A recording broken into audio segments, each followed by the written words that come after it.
मैं सबसे पहले स्वर्गीय कमला देवी मिश्र की स्मृति को नमन करता हूँ। ये उनकी याद में होने वाला कार्यक्रम मुझे सौभाग्य दिया इस महाविद्यालय ने, हिंदी विभाग ने, तो मैं उनके प्रति कृतज्ञ हूँ। विभाग के प्रति और महाविद्यालय के प्रति, प्राचार्य जी के प्रति, शुक्ल जी के प्रति जो हमारे प्रबंध समिति के न्यासी हैं, प्रबंधक हैं, हिंदी विभाग के सभी साथी, अन्य विभागों से आए हुए जो भी हमारे दूसरे साथी हैं, हमारे विद्यार्थीगण, मैं हमारे उप प्राचार्य विनोद जी, मैं सबके प्रति आभार व्यक्त करते हुए अपनी बात शुरू करूंगा। बहुत दिनों के बाद इस तरह की गैदरिंग देख करके अच्छा लग रहा है। आमतौर से महाविद्यालयों में जब कार्यक्रम होता है तो जाता हूँ तो वहाँ पर टोटा रहता है सुनने वालों का। यहाँ तो सीट भी नहीं खाली और बाकी लोग खड़े हुए।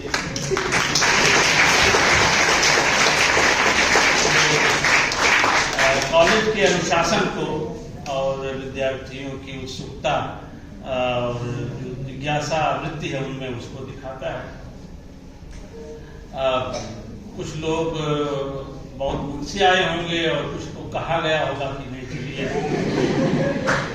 तो ये रहता है कि हमारे गुरु जी थे यहाँ इलाहाबाद विश्वविद्यालय में, सत्यप्रकाश मिश्र जी हमको पढ़ाया करते थे साहित्य का, समाजशास्त्र। उन दिनों समझ में नहीं आती थी बहुत सारी बातें, बहुत सारे ऐसे सूत्र होते थे जो तब तो आ गए दिमाग में, कहीं बैठ गए। उनका अर्थ खुला बहुत दिनों के बाद, 2 दशक के बाद उनका अर्थ खुलता है। इसी तरह से जो पहला व्याख्यान था दूधनाथ जी, उनसे भी मिलना होता था, कुछ सुनते थे, कुछ समझते थे और बहुत सी चीजें आपके संस्कार में बैठ जाती हैं। धीरे धीरे उनको आप समझते हैं, बहुत बाद में समझते हैं। कमला देवी जी जैसा बताया प्राचार्य जी ने कि वो मानस उनको कंठस्थ था। हमारे इलाके में तो कंठस्थ होता है, ये अधिकांश लोगों को होता है। लेकिन ये नहीं है कि सबको अर्थ धीरे धीरे खुलता रहता है। पहले तो आपको आना तो चाहिए। हमारे यहाँ इसीलिए याद कराने पर जोर रहता है। विवेकानंद जी कहा करते थे, उत्तिष्ठ जागृत प्राप्ति बराने बोधर। पहले उठो, जगना बाद में होता रहेगा। जगते आदमी बाद में, पहले उठ जाता है। उठना पहले जरूरी है, आपके स्मृति में बात आ जाए, उसके बाद में फिर उसका अर्थ होता है। तो मैं ये मानते हुए कि जो कहने जा रहा हूँ उस तरह की हो सकता है कुछ विद्यार्थियों में वैसी अभिरुचि ना हो या उस तरफ ध्यान ना गया हो। लेकिन ये है कि अभी जो बात आपके पास पहुंचेगी, बाद में फिर उस दिशा में आप में से बहुत से लोग शोध करेंगे, तो शोध के वक्त फिर ये चीजें काम आती हैं। जब आप शोध का विषय तय करते हैं, जब आप अपने लिए प्रॉब्लम्स देखते हैं कि कौन सा एरिया ऐसा है जिस पर अभी शोध नहीं हुआ है। अब जैसे मान लीजिए मानस के ही संदर्भ से शुरू करूं बात, तो मानस को समझने के लिए, राष्ट्रीय मानस को समझने के लिए आपको ध्वनि सिद्धांत आना चाहिए, उसके बगैर आप नहीं समझ सकते। तुलसीदास जी ने लिखा है कि ध्वनि अवरेब कवित गुण जाति, ध्वनि और वक्रोक्ति, ये 2 चीजें अगर हैं, क्योंकि ये अंगी चीज है मानस का। वक्रोक्ति अगर आपको मालूम है कि वक्रोक्ति है क्या और ध्वनि क्या है, तो ये है, तब उसके पास जाएंगे और थोड़ा सा उससे बाहर निकले तो दुनिया भर में महाकाव्य जो लिखे जा रहे हैं उस समय 16th सेंचुरी में, 17th सेंचुरी में, तो उनके बीच में रख करके देखिए। जैसे 13th सेंचुरी में इटली के फ्लोरेंस शहर का एक बड़ा कवि था, दांते, एलिगरी दांते ने लिखा डिवाइन कॉमेडी, तो वो देख लीजिए। और उसके बाद में 70-80 साल बाद में मानस लिखे जाने के दूसरा इंग्लैंड का महाकवि था मिल्टन, पैराडाइज लॉस्ट देख लीजिए। इनके बीच में रख करके देखेंगे तब उसका महत्व समझ में आएगा कि दुनिया में किस तरह से शिष्ट को लेकर के, स्वर्ग नरक को लेकर के क्या चिंतन चल रहा है, वहां तक किस तरह से सोच रहे हैं, तो प्लेसिंग करनी पड़ती है। इसी को कहते हैं ऐतिहासिक दृष्टि। अगर आप में ऐतिहासिक दृष्टि नहीं है और आप हर चीज को स्वायत्त मानते हैं कि वो ऑटोनोमस है, वो मतलब उसके ना तो आगे कुछ है ना तो पीछे कुछ है, वो तो ऐसा तो श्रद्धालु करते हैं। शोधार्थी विद्यार्थी अध्येता को ऐसा नहीं करना चाहिए, उसको तो प्लेसिंग आनी चाहिए। साहित्य की जो सबसे महत्वपूर्ण खासियत है वो यह है कि साहित्य में विकास नहीं होता, विस्तार होता है। मतलब क्या है कि विकास जहां पर होता है वो पुरानी चीजें हो जाती हैं अप्रासंगिक, इरेलीवेंट हो जाती हैं। अगला आविष्कार हुआ तो पुराने आविष्कार का कोई उस तरह से मतलब नहीं रह जाता। मतलब होता है, ऐतिहासिक मतलब होता है, लेकिन प्रासंगिकता नहीं होती। उसके बाद में आगे आया, उसके बाद में आगे आया, ऐसे इस तरह से चलता है। यहाँ पर ओम प्रकाश वाल्मीकि और महाकवि वाल्मीकि दोनों एक साथ प्रासंगिक होते हैं। मैंने ओम प्रकाश वाल्मीकि आए तो साहित्य का विस्तार हुआ। इसका मतलब ये नहीं कि जो बाद में आया सन 2015 में लिख रहा है वो 30वीं शताब्दी ईसा पूर्व में लिखे हुए से आगे। गुणवत्ता पर समय असर नहीं डालता, इसी को मैं कहता हूं विस्तार। विस्तार का मतलब यह है कि समय आपकी गुणवत्ता नहीं तय करेगा। जो लोग न्यूटोनियन फिजिक्स में, हमारे प्राचार्य तो उसी विषय की हैं, जो लोग न्यूटोनियन फिजिक्स के आचार्य हैं, जब क्वांटम आ गया तो उसके आगे बढ़ी हुई स्थिति है। और उसका जो पुराने वाले का सिर्फ रेफरेंस होता है, उस तरह से फिर बढ़ा हुआ मामला होता है। साहित्य में ऐसा नहीं होता। साहित्य में वो प्रासंगिकता हमेशा बनी रहती है। इसलिए 500 साल पहले, 600 साल पहले हुए कबीर अभी भी उतने ही प्रासंगिक हैं और आगे भी प्रासंगिक रहेंगे। तो ये जो फितरत है साहित्य की, जो ये स्वभाव है, इसका रहस्य क्या है? ऐसा क्यों कर है कि यहाँ पर चीजें अप्रासंगिक नहीं होती, और जो अप्रासंगिक होने होते हैं वो जनता के चित्त से दो तरह की छननी है। हमारे यहाँ चलनी बोलते हैं, चलनी और सूप। इसका बड़ा महत्व है साहित्य में, चलनी और सूप का। साधु ऐसा चाहिए जैसा सूप सुभाए, साल साल को गए रहे थोथा दे उड़ाए। तो थोथा जो है वो दो चीजें उड़ा देती है। एक होता है काल, समय, और दूसरा है लोक। लोक और समय, ये दोनों मिल करके जो भी थोथा है वो खत्म हो जाता है, वो विस्मृति के चला जाता है कोख में, उसमें चला जाता है, उसके ब्लैक होल में। उसको याद नहीं करता, याद करने वाली चीजें बच जाती हैं। साहित्य जो है वो शुरू में नहीं है, जब अनुशासनों का निर्माण हो रहा है। 5th सेंचुरी में मान लीजिए, 3rd सेंचुरी में मान लीजिए, तब तक साहित्य नहीं है। साहित्य आया, मानते हैं कि वाल्मीकि हमारे आदि कवि हैं और इसको मानने में कोई हर्ज नहीं है। कहते हैं कि दुनिया में वो पहले कवि हैं वाल्मीकि। हाँ, तो जब साहित्य आया उससे पहले दो अनुशासनों का विकास हो चुका है। एक तो है धर्म विद्या और दूसरी है दर्शन विद्या। ये दो है, साहित्य उसके बाद में आता है। इन तीनों में बड़ा गहरा संबंध है। हमारे बीच में दर्शन शास्त्र के कुछ अध्येता होंगे, हमारे बीच में धर्म विद्या के भी जानकार होंगे, उसमें तो सभी लोग अपना दावा रखते हैं। तो इन तीनों में बड़ी आवाजाही है, शुरू से रही है, और तीनों को कई बार एक मान लिया जाता है। एक नहीं है, तीनों की चिंताएं अलग अलग हैं।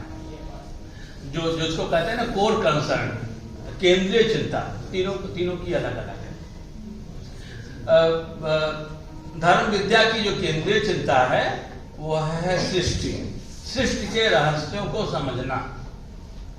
ये धरती कैसे आई, लोग कैसे बने, लोग कैसे बचे हुए हैं, अंत होगा कि नहीं होगा। तो उत्पत्ति, पालन, प्रलय, समीहा, ये जो इनका समेकित रूप है बनने और रहने और नष्ट होने का, इसके से संबंधित प्रश्नों का उत्तर मिलता है धर्म विद्या में। ये उसका कंसर्न है। दर्शन का कंसर्न क्या है? सत्य क्या है, सत्य को पहचानना, सत्य की खोज करना, सत्य का गोपन कैसे होता है, सत्य को छिपाते कैसे हैं, इसको अनावृत करना, ये काम दर्शन का है। साहित्य का क्या काम है? तो हम देखें, इन्हीं को देख लेते हैं, वाल्मीकि साहब को देखें। तो वाल्मीकि के उससे पहले वो महर्षि हैं, कवि कब बनते हैं? कवि बनने के लिए तो जो मोड़ आता है उनके चित्तवृत्ति में, वही साहित्य का कोर कंसेप्ट है। क्रौंच पक्षी प्रेम कर रहे हैं, शिकारी ने नर क्रौंच को मार दिया, क्रौंची रो रही है। अब उसका रोना सुन लेते हैं वाल्मीकि। ऐसा नहीं कि क्रौंची पहले भी रोई होगी, से पहले भी गिरा होगा, लेकिन न्यूटन ने जब देखा तब जाकर के वो सिद्धांत आता है। तो जब क्रौंची का रोना सुना वाल्मीकि ने, तो कविता का जन्म हुआ। हम आप क्रौंची का रोना नहीं सुन पाते, हम आप रोना सुन भी लिया तो उसको शब्द नहीं दे पाते, उस पर शुद्ध नहीं हो पाते। ये मान लेते ऐसा तो होता रहता है, शिकारी तो मारते रहते हैं, शिकारी तो मारते रहते हैं, ऐसा मतलब मानना, ऐसा सोचना, फिर आपको रूटीन जैसे बाकी लोग हैं वैसे आप भी हैं, तब आप नहीं हो पाएंगे। आप देखते हैं कि उसमें लिखा है शुरू में बालकांड में वाल्मीकि रामायण के कि भाई किसी प्रयोजन से नहीं मारा था शिकारी ने। मान लीजिए उसका पेट खाली है, परिवार का पेट भरना है, वो उसमें खुद अपनाकर की भी जिंदगी शामिल है, वाल्मीकि की जिंदगी उसमें शामिल है। तो वो पहले का उनका अंशकांड हो रहा है, महर्षि बनने से पहले का उनकी जो जिंदगी है, ऐसा कहा जाता है। लेकिन वो अपने मनोरंजन के लिए उसने मार दिया कि जो अच्छा शिकार है उस समय ध्यान में है नहीं, क्रौंच का मार दिया। तो जब वो उस पर क्षुब्ध हुए, वाल्मीकि जब क्षुब्ध हुए, तभी कविता पैदा होती है, बिना क्षोभ के। और क्षोभ किस पर है? अन्याय पर है। अगर प्रयोजन से मारा होता, अगर पेट भरने के लिए अपने परिवार का, तब तो बात मतलब कि उसकी जस्टिफाइड थी, न्यायोचित कही जा सकती थी, लेकिन यह अन्याय है। तो अन्याय देखा आपने, और अन्याय देख करके आप चुप नहीं रह गए, आप बोले। आप और कुछ नहीं कर सकते, तो यही कह दिया कि जाइए तुम्हारी लंबी जिंदगी ना हो, तुमको प्रतिष्ठा ना मिले, मानुषात् प्रतिष्ठा तुम प्रतिष्ठा ना मिले। तो ये जो बोलना है अन्याय पर, शुद्ध होकर के बोलना है, लेकिन तंत्री लय समन्विता बोलना है। यानी कि आप बोल रहे हैं, कहते हैं कि गालिब का अंदाजे बया कुछ हो। तो कभी जब बोलता है तो उसके बोलने का एक तरीका होता है, यूं ही नहीं बोलता है।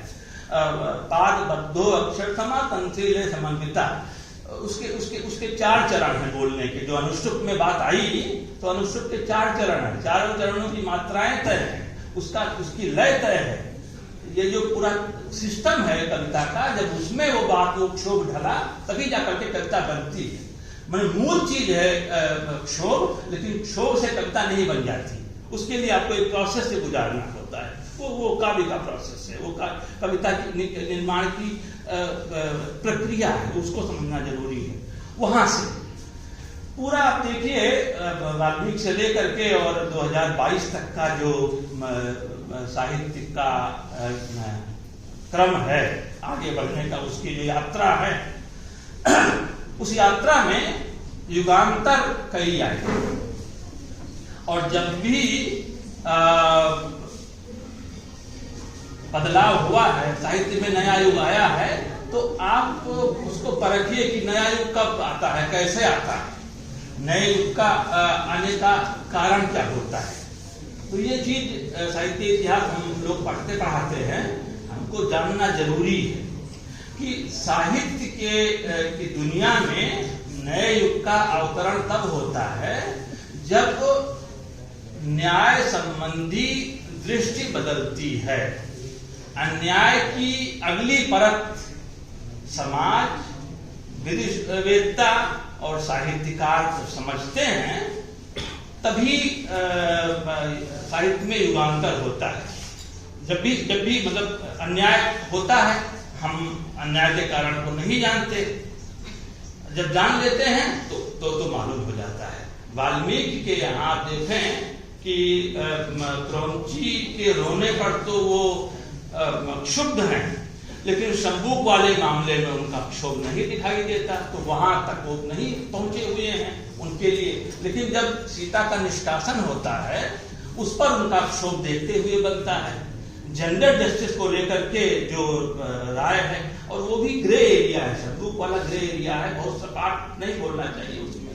पढ़िए जो कश्मसाहट है वाल्मीकि की, कवि की जो है, और जिस तरह से वो कहलवाते हैं अपने नायक से, वो उतना आसान नहीं है।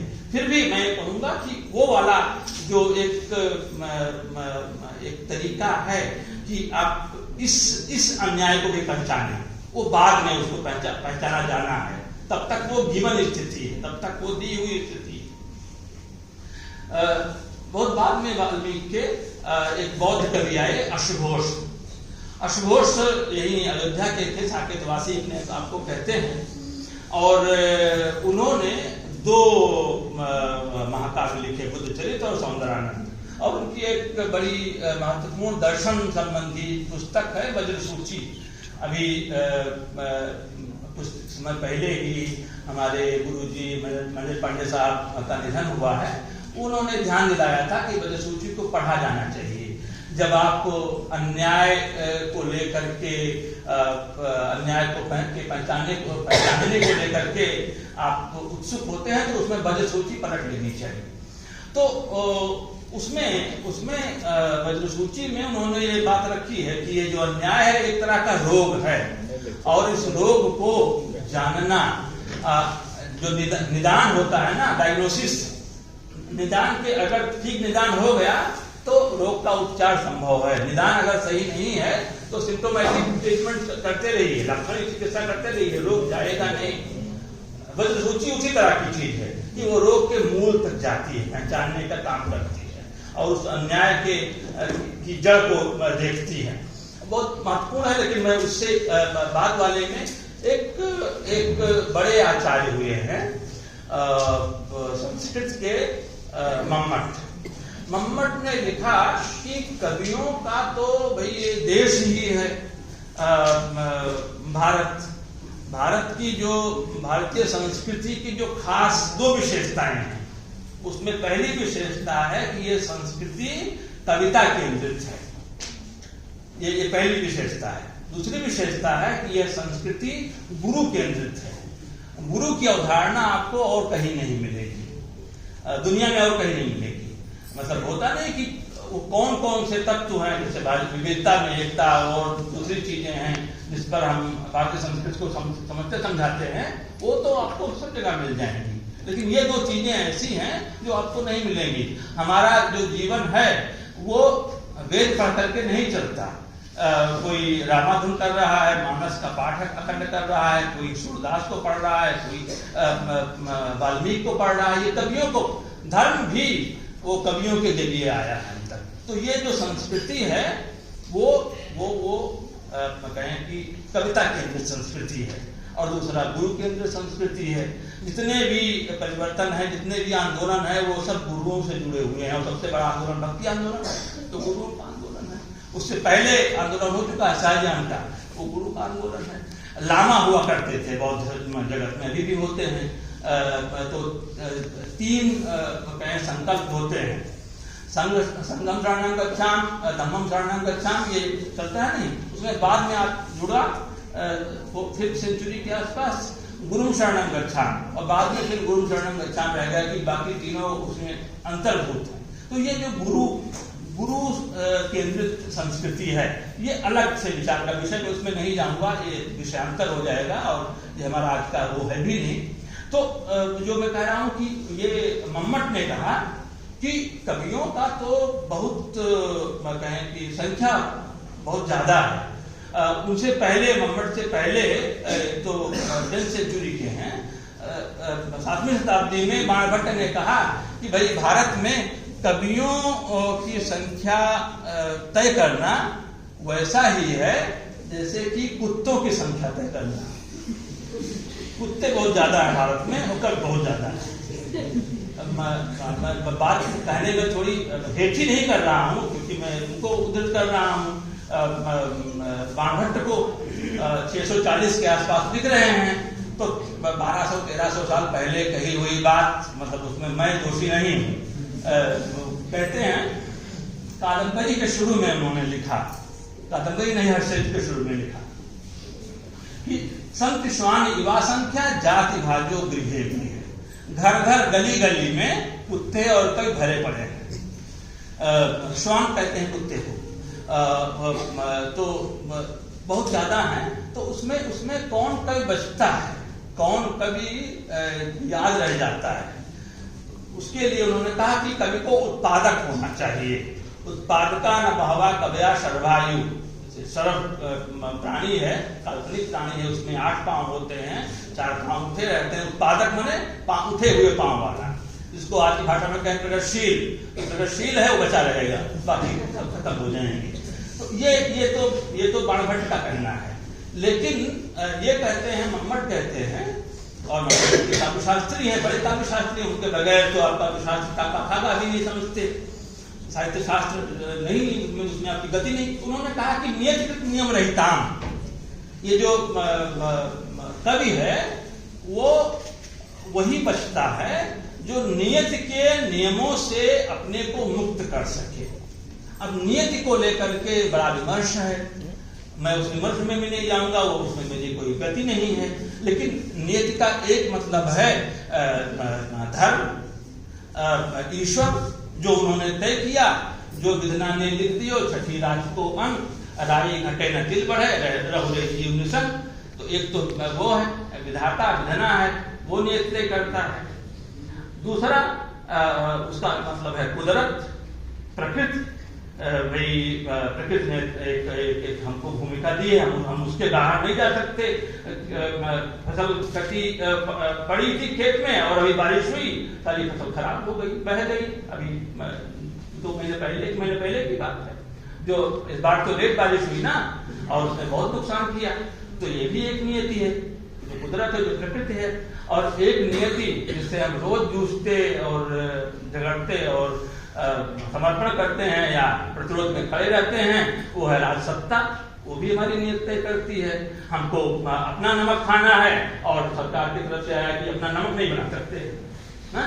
तो अपना नमक, अब कभी अगर इसको मान ले कि जो राजा ने कहा है कि अपना नमक नहीं बनाएंगे, तो फिर कभी नहीं है वो। मम्मट कहते हैं नियतिकृत नियम रहिता, नियति के नियमों से जो रहित है, जो अपने को उससे मुक्त कर सके, ऐसा ही कभी याद रह जाता है।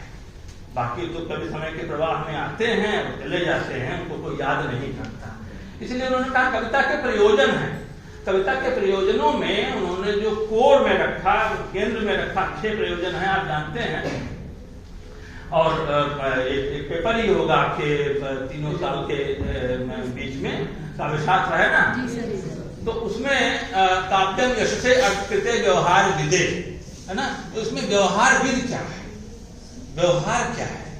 तो व्यवहार जो है, व्यवहार का एक पारिभाषिक शब्द है व्यवहार, ऐसे नहीं है। आहारे व्यवहारे क्या त्यक्त लज्जा स्तुति भवेत। ये जो लोकप व्यवहार है हमारा, आपसे, आपका, इनसे, ये वाला व्यवहार नहीं है।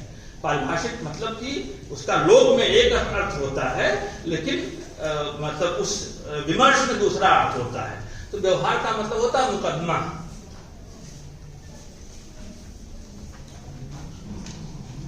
व्यवहार मुकदमा है। तो मुकदमे में किसका निर्णय होता है? न्याय क्या है, न्याय क्या है? न्याय का विवेक है ना। साहित्य का प्रयोजन है जो आप में न्याय बोध विकसित करे, इसी का मतलब है व्यवहार विदे। व्यवहार विद, और इसके अलावा कुछ नहीं है। व्यवहार विद, उसमें राजा का नाम नीचे जब वो लिखते हैं, उसकी व्याख्या करते हैं मम्मट, तो उसमें बताते हैं। तो राजसत्ता अगर आपको के बारे में नहीं मालूम है तो आप व्यवहार विद नहीं होते। राजा मतलब इसके लिए, कवि के लिए तो अनिवार्य है कि वह आप में अन्याय को पहचानने की दृष्टि दे, न्याय के पक्ष में जाने का की अभिरुचि पैदा करे। अगर ये काम नहीं करता तो फिर वो कविता नहीं है, फिर वो चारण काव्य है, फिर वो स्त्रोत काव्य है। चारण काव्य जाता है राजा की स्तुति में, स्त्रोत काव्य जाता है देवता की स्तुति में, उसको साहित्य की कोट में नहीं रखते। अब समझिए कि निर्णय नहीं देता साहित्य, वो उसका काम नहीं है, वो काम है विधि शास्त्र का। वो लॉ फैकल्टी वाले उसके बारे में सोचते हैं, ये बहुत बाद में आए हैं। पहले तो ये जिम्मा साहित्य ने अपने हाथ में ले। न्याय के संबंध में बोध बनाना, वो मतलब व्यवहारविद का मतलब है कि बोध विकसित करना, आप समझ सकें कि न्याय क्या है, अन्याय क्या है। जो निर्णय करेंगे, जो आप सोचेंगे, वो आपका अपना जिम्मा है, उसमें कवि की कोई दखल नहीं है। 3 बड़े कहें कि महाकाव्य हैं संस्कृत के, जिनको कहते हैं बृहत्त्रयी। बृहत्त्रयी के बारे में जो संस्कृत वाले हैं वो तो जानते हैं ठीक तरीके से। हम तो सिर्फ उसकी जो मूल चिंता है उस पर आते हैं, मम्मट को समझने के लिए, जो व्यवहारविद बनाने का काम है। जो पहला कहें कि महाकाव्य है, असल में महाकाव्य से ही न्याय का जो कहें कि न्याय तक पहुंचने की प्रक्रिया है वो समझ में आती है। मुक्तक उस मामले में बहुत सहायता नहीं करता, क्योंकि उसमें कोई अनुपूर्वी, कोई पूर्व और अपर का कोई मामला होता नहीं। वो मामला तो होता है प्रबंध में। तो पहला भारवी ने लिखा किरातार्जुनीयम। किरातार्जुनीयम अगर आप देखें, बहुत महत्वपूर्ण ग्रंथ है। तो उसमें युधिष्ठिर को 13 साल का वनवास है, जुए में हार गए हैं और 13 साल के लिए उनको बाहर आना पड़ा है, हस्तिनापुर छोड़ करके, कुरु प्रदेश छोड़ करके। और फिर उनको लगता है युधिष्ठिर को कि पता करें कि न्याय व्यवस्था कैसी है दुर्योधन की। तो एक आदिवासी को भेजते हैं, बड़ा प्रतिभाशाली आदिवासी, उसका नाम नहीं दिया है भारवी ने। और ये तो एक बिल्कुल नई कल्पना है, महाभारत से कहानी, महाभारत में ऐसा कोई है नहीं। पहली आवाज है किसी आदिवासी की साहित्य में, जो भारवी ने यहाँ पर रखी है किरातार्जुनीयम में। और वो लौट कर बताता है कि दुर्योधन इस बात को समझ गया है कि न्यायी बनने की जो इमेज है, जो छवि है, अगर राजा की नहीं होगी तो राज्य लंबा नहीं चलेगा। नयानहीनात् परजते जना, जो प्रजा है वो नयहीन, न्याय रहित राजा को छोड़ देती है, उसका त्याग कर देती है। उस वक्त राजा को समझ में नहीं आता, राजा को लगता है कि प्रजा तो उसका हमेशा कहना मानेगी। लेकिन एक बार प्रजा को लग जाए कि राजा न्यायी नहीं है, तो फिर वो उसका साथ छोड़ देगी। ये भारवी लिखते हैं। और फिर बताते हैं कि किस तरह से, क्योंकि युधिष्ठिर का शासन है, तो युधिष्ठिर के शासन जनता की स्मृति में वही है जो बहुत न्यायपूर्ण शासन है। तो अब दुर्योधन को बनना है सुयोधन। तो सुयोधन बनने के लिए फिर वो अपना न्यायतंत्र ठीक करता है। वो कहता है बनेचर कि ये जो कुछ प्रयास हो रहे हैं दिखने में बहुत अच्छे लगते हैं, क्योंकि जब आपकी प्रतियोगिता किसी भले आदमी से होती है तो आप भी भले हो जाते हैं। तो वो भी मतलब न्यायी बनने की, लेकिन वो मुद्रा है, वो एक भंगिमा है, फितरत उसका स्वभाव न्याय वाला नहीं है।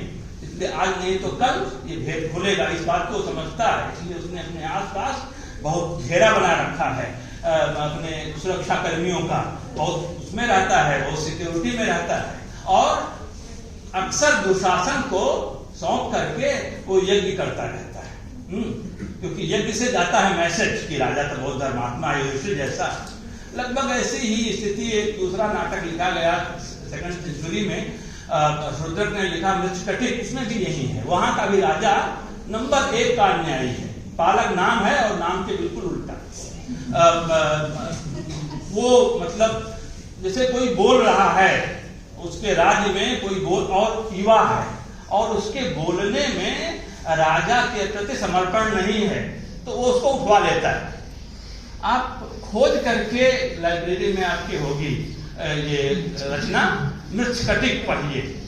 2000 साल पुरानी रचना है मृच्छकटिक, और समझिए कि उसमें कचहरी का जो वर्णन है वो अद्भुत।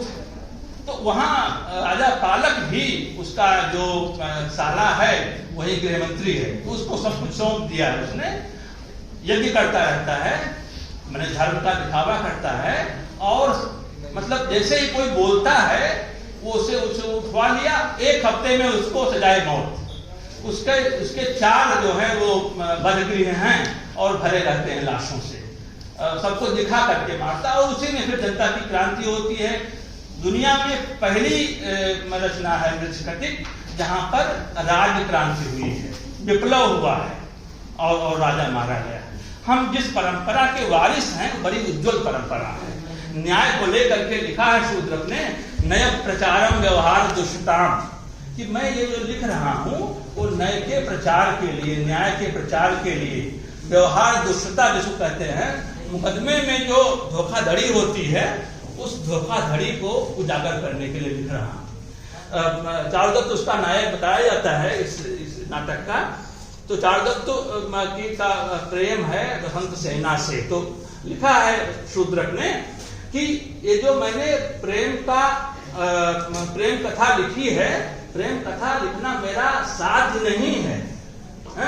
साध्य तो मेरा न्याय का प्रचार करना है, लेकिन न्याय का प्रचार अगर मैं कहूंगा तो जनता इस तरफ आएगी नहीं।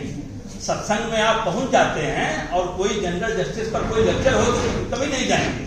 ये है, ये प्रवृत्ति होती है।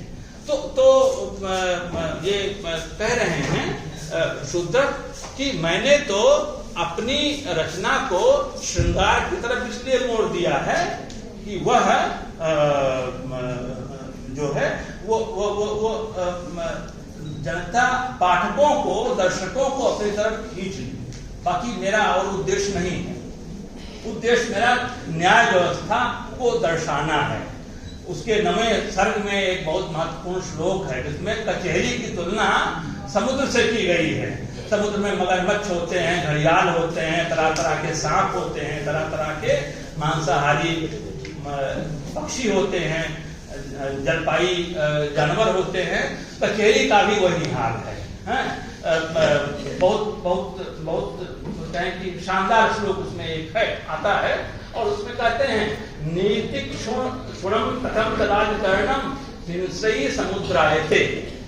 ऐसी कचहरी जिसका संबंध नीति से टूट गया है और वो हिंसा का समुद्र समझ मालूम हो रही। ये मैं इसमें जाऊंगा तो लंबा हो जाएगा, लेकिन ये लंबी परंपरा है। भक्ति काल में आकर के काजियों पर, काजी जो है वो न्यायाधीश को कहे जाते हैं, परगना काजी से लेकर के काजी उल कजाक, काजी उल कजाक जो है जो सुप्रीम कोर्ट का न्यायाधीश है, वहां तक इतनी समझ लीजिए इतनी चर्चा है। और सबसे अधिक अगर किसी पर उठाया गया है सवाल उसमें के कवियों के द्वारा तो काजियों पर है। लगता है कि मतलब न्यायाधीशों को लेकर के जो सैंक्टिटी का भाव है वो मध्यकाल के संतों में नहीं है कि नहीं बोलना है, न्यायाधीश पर बोलेंगे तो गड़बड़ हो जाएगा। सभी ने काजी कजा न जाने ही, कबीर दास हो, ये क्या कहते हैं गरीब दास हो, दातू हो, मलूक हो, रज्जावली हो, सभी ने एक स्वर से काजी के अन्याय की शिनाख्त की है और भर्त्सना की है। वो अलग एक मसला है। भक्तिकाल का बड़ा हिस्सा वो न्याय तंत्र को लेकर के चिंतित है, और काजियों को लेकर के चिंतित है। कहते हैं कि 2 बड़े कवि हुए हैं, तुलसीदास और गंग। तुलसी गंग दुओ भय सुकबिल के सरदार। तो अब गंग को मेरे लिए समस्या है कि गंग को मैं कैसे समझूं। ये बात कही थी तुलसी गंग दुओ है, ये भिखारी दास ने, प्रतापगढ़ के थे, बड़े आचार्य थे, बड़े आचार्य थे, मामूली आचार्य नहीं, बड़े आचार्य थे। काव्य निर्णय उनका ग्रंथ है, रीत काल के अंतिम बड़े आचार्य थे। जिन्होंने लक्षण ग्रंथ भी लिखा और कविता भी लिखी, तो उसमें उन्होंने ये कहा है, तो उन्होंने कहा कि इसलिए बड़े हैं ये दोनों सुखविंद के सरदार, इसलिए हैं कि ये तरह तरह की भाषा में कविता लिखते हैं, इनको कई भाषाएं आती हैं। भारत के कवियों की एक खास बात और भी है कि यहाँ का कोई भी कवि केवल एक भाषा नहीं जानता। केवल एक भाषा जान करके आप बड़े कवि नहीं हो सकते, आपको कई भाषाएं आनी होंगी। वो बैठे हुए हैं हनुमान जी अशोक वाटिका में वृक्ष के ऊपर, नीचे सीता हैं, सीता बहुत व्याकुल हैं, आकुल हैं। हनुमान को उनके पास उनसे बात करनी है। हनुमान सोचते हैं कि मैं इनसे किस भाषा में बात करूं। अगर साधु संस्कृत में बात करता हूं जो ब्राह्मण लोग बोलते हैं, तब समझ लेगी कि भाई ये तो रावण का भेद है, क्योंकि रावण तो भाई वो तो बड़ा स्तरीय संस्कृत बोलता था। तो कहा कि नहीं, इनसे मैं प्राकृत वाली जो संस्कृत है उसमें बात करता, जो जनता संस्कृत बोलती है उसमें बात करता। एक भाषा जानने से कोई बड़ा कवि नहीं हो, कई भाषाएं आपको आनी चाहिए, जरूरी है। क्योंकि आपके स्रोत अगर आपका स्रोत अगर कोई एक है तो फिर वो उसमें क्या कहें कि बासीपन की बड़ी गुंजाइश है।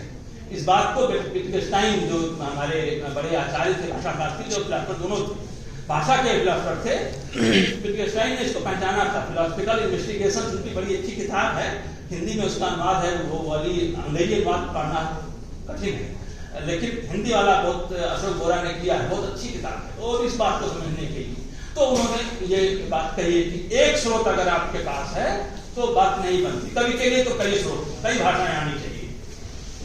लेकिन उससे बड़ी बात है कि अकबर के दरबार में थे जहांगीर के समय तक आए और उन्होंने न्याय के सवाल को लेकर के उन्होंने बहुत स्पष्ट बातें की। कहा कि न्याव न्याव करत कछु न्याव की न बूझे बात, बिगड़ सुन्याव सो बड़े ही मार खाएंगे।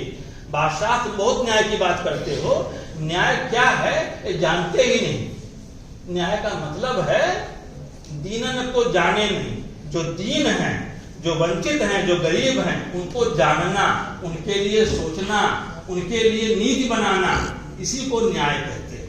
ऐसा गंग ने लिखा। तो गंग अगर महाकवि कहे गए, बड़े कवि कहे गए, तो ये अपने न्याय बोध के कारण जनता ने इसीलिए उनको अपने स्मृति में रखा। हमारे पिताजी और दूसरे लोग मैं देखता था वो गंग की पंक्तियां दोहराया करते थे। तो कुछ तो है जनता के चित्त में जाने के लिए। इसी वजह से है कि अपने समय के राजा को जो न्याय के लिए, जहांगीर भी बहुत मशहूर है और ये भी बहुत मशहूर है, अकबर भी, दोनों ने न्याय व्यवस्था को बहुत दुरुस्त किया है। लेकिन वहां पर भी उनके दरबार में बैठा हुआ ऐसा कवि जो बहुत निर्भीक होकर के बोल सकता है कि तुम तो न्याय के बारे में कुछ जानते ही नहीं, दीन को जानोगे तभी तो न्याय आपका दुरुस्त होगा। ये तो बड़े लोगों की सुरक्षा करना ये न्याय नहीं, वो परंपरा चलती है। और जब अंग्रेजों का शासन होता है तब अन्याय के कारण को नए तरीके से पूछा गया। मालूम हुआ कि अन्याय का स्रोत क्या है। अभी तक अन्याय को इस तरह से समझा नहीं गया था कि पै धन विदेश चली जाती है अथवाई। ये जब देखा कि सारा धन विदेश चला जा रहा है तो कभी फिर से नए सिरे से उन्होंने न्याय के प्रश्नों पर विचार शुरू किया। अंधेर नगरी जो भारतीय की रचना है ना, वो न्याय के सवाल पर। राजा ऐसा है जिसको न्याय के पता ही नहीं, वो तो रहता है 7 समुंदर पार, वो न्याय के बारे में क्या जाने। वो एक बहुत युगांतर होता है। कलकत्ते में बनता है सुप्रीम कोर्ट और वहां पर एक राजा नंद कुमार है और नंद कुमार बड़े लॉयल हैं अंग्रेजी सत्ता के प्रति और उन पर झूठा आरोप लगा करते कि उन्होंने कुछ गबन किया है। अचानक उनको चढ़ा दिया गया फांसी पर। अचानक प्रोसेस से नहीं गुजारा गया कि जो एविडेंसेज हैं, जो साक्ष्य हैं, उनको जाना जाए। और उसके बाद में ये अंधेर नगरी नामक नाटक आया और पूरे भारतीय साहित्य में न्याय को लेकर के फिर नया चिंतन शुरू होता है। नए तरीके का कहें कि साहित्य सामने आने लगता है। मैं उस डिटेल में नहीं जाऊंगा, वो आपका काम है। आप आगे जब शोध के इलाके में जाएंगे तो इस लिहाज से देखिएगा कि जब नई न्याय व्यवस्था आती है, कलकत्ते में सुप्रीम कोर्ट बनता है, बाद में फिर दिल्ली में आया, तो किस तरह का परिवर्तन होता है साहित्य में। और उसके 1918 के आसपास एक नई चीज आती है, जब न्याय और अन्याय के संबंध में बिल्कुल नए तरीके का विचार शुरू हुआ है। यही लखनऊ में ही रहते थे यशपाल। यशपाल ने अपनी प्रायोरिटी पहचानी और उन्होंने एक किताब लिखी थी। 44-45 में वो किताब छप गई थी, लेकिन लिखा पहले से विप्लव नाम का उनका निकलता था पत्रिका निकलती थी, उसमें वो लिखते थे। और बाद में न्याय का संघर्ष इस नाम से किताब आई। वो किताब आप खोल कर पढ़िए, अब तो वो ग्रंथावली भी उनकी आ गई है। और नहीं तो उनका उपन्यास है दिव्या उपन्यास में उन्होंने न्याय के सवाल को उठाया है कि ये जो न्याय का प्रश्न है वो असल में जो रूलिंग क्लास है उसके पक्ष में बनाए हुए कानून, उसी को हम न्याय समझते आए। बहुत साफ यशपाल ने, और पूरी धारा जिसकी शुरुआत कानपुर के एक बड़े कवि जो बदले समय के अनुसार वो थे ज्ञानप्रसाद शुक्ल सनेही। उनका मर्यादा में 1918 में उनकी कुछ कविताएं, 5-6 कविताएं छपी। पहली कविता थी कि न होने देंगे अत्याचार, लड़ जाएंगे न्याय पक्ष पर करके हृदय उदार। न्याय के लिए आपको उदार हृदय करना होगा। कोई अन्याय से पीड़ित है और आप वो नहीं है, तो आपको उसके लिए लड़ना है। जो अन्याय से पीड़ित है उसके लिए अगर आप समझते हैं कि अन्याय हुआ तो बोलना चाहिए, लड़ना चाहिए। ये इसको कहते हैं प्रगतिशील धारा। प्रगतिशील धारा में आप देखिए 1918 से लेकर के 1940 तक ये जो पहला उसका युग है प्रगतिशील युग, प्रगतिवाद जो आया है वो 36 में आया है। उससे पहले उसका एक युग बीत चुका है प्रगतिशीलता का। तो उसमें न्याय शब्द की इतनी आवृत्ति है कि ताज्जुब होता है कि इस बार बार न्याय के सवाल को क्यों ला रहे हैं। इसलिए ला रहे हैं कि न्याय के संबंध में बहुत एक अभूतपूर्व घटना घटी है कि न्याय के पूरे सिस्टम से ईश्वर को बाहर कर दिया गया है। अभी तक तो ये था कि चलिए न्याय नहीं मिला, वहां वो जो दरबार है वहां से न्याय मिल जाएगा। वो देख रहा है कि जब आपको न्याय नहीं मिलता तो आप यही बहुत बड़ा सहारा होता है कि यहाँ नहीं मिला न्याय, लेकिन वो तो न्याय देगा। इस आंदोलन ने उसको बाहर कर दिया, उस ईश्वरीय सत्ता को, डिवाइन पावर को न्याय के उससे बाहर कर दिया कि न्याय और न्याय सब यही होना है, कोई बाहर वहां जाकर न्याय नहीं होगा। तो फिर दुनिया भर का साहित्य बदल गया। लेकिन उसमें यह कहा गया कि सबके पास मूलभूत सुविधाएं रहें, तो उसी को न्यायपूर्ण समाज कहते हैं। जो समाज न्यायपूर्ण होता है वही प्रेमपूर्ण भी होता है। न्याय के अभाव में प्रेम बचता नहीं है। इस बात को समझिए। अगर समाज में न्याय नहीं है तो समाज प्रेम से भरा हुआ नहीं होगा। प्रेम से पूरित होने के लिए न्याय पूरित होना पूर्व शर्त है, अनिवार्य शर्त। ये चलती है बात लंबे समय तक, और पूरी दुनिया में न्याय व्यवस्था आएगी ऐसी कल्पना पहली बार थी पूरी दुनिया में। एक कोई पॉकेट में कोई न्यायपूर्ण समाज होगा, बाकी अन्याय वो चल नहीं सकता। तो ये समझिए कि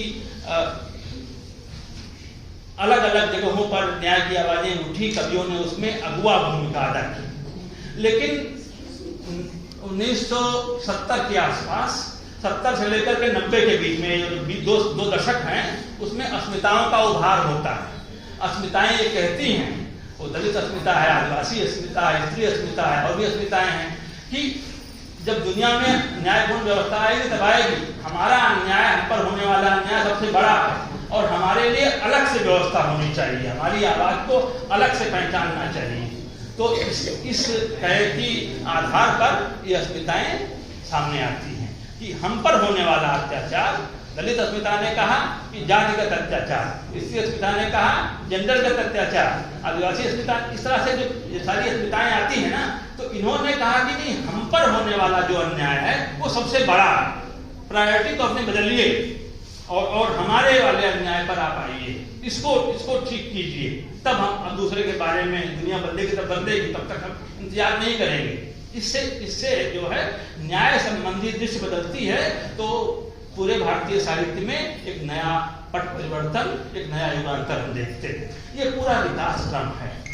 आप इसके इसके डिटेल में जाएंगे, विवरण में जाएंगे, जो आपको जानना चाहिए। अगर आपको ये विषय लगता है महत्व का, और महत्व का है, क्योंकि उसी तरह से हम